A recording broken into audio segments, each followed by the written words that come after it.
کا اہتمام کیا کہ اللہ اکبر، کسی غیر مرد نے ان کے سر کے بال نہیں دیکھے ہیں، تو پھر وہ اتنے بڑے گھرانے کی ہو کر وہ جنتی عورتوں کی سردارہ ہو کر بے پردہ نہیں رہتی تھی۔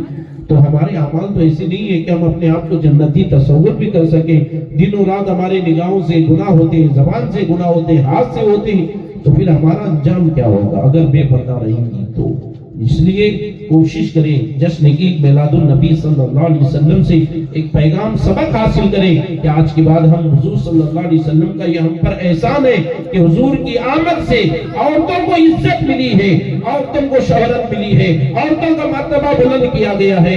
بیٹی پیدا ہونا لوگ عیب سمجھتے تھے، برا جانتے تھے کہ بیٹی منحوس ہے، بیٹی منحوس ہے، اور بیٹی کو زندہ مار دیتے تھے یا گلا گھونٹ کر انہیں دفن کر دیتے تھے۔ اس طرح سے رواج تھا پہلے، اور اس کو فخر محسوس کرتے تھے۔ بیٹیوں کو زندہ مارنا یا گاڑ دینے پر وہ فخر محسوس کرتے تھے کہ یہ بلا ہے، بری چیز ہے۔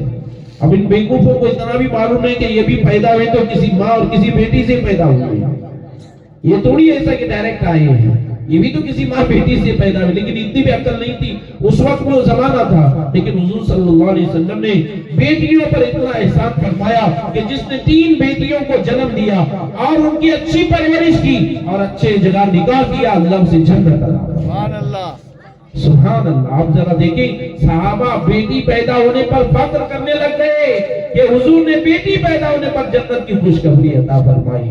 ماں عائشہ صدیقہ رضی اللہ تعالیٰ عنہا کی یا رسول اللہ صلی اللہ علیہ وسلم، اگر کسی کی 2 بیٹیاں ہیں تو حضور نے فرمایا اللہ اسے بھی جنت عطا فرمائے گا۔ پھر اس کی حضور 1 بیٹی ہے، کہا اللہ اسے بھی جنت عطا فرمائے گا۔ اب ذرا غور کریں، بیٹی پیدا ہونے پر بھی اللہ کے رسول صلی اللہ علیہ وسلم نے تم پر کتنا احسان کیا۔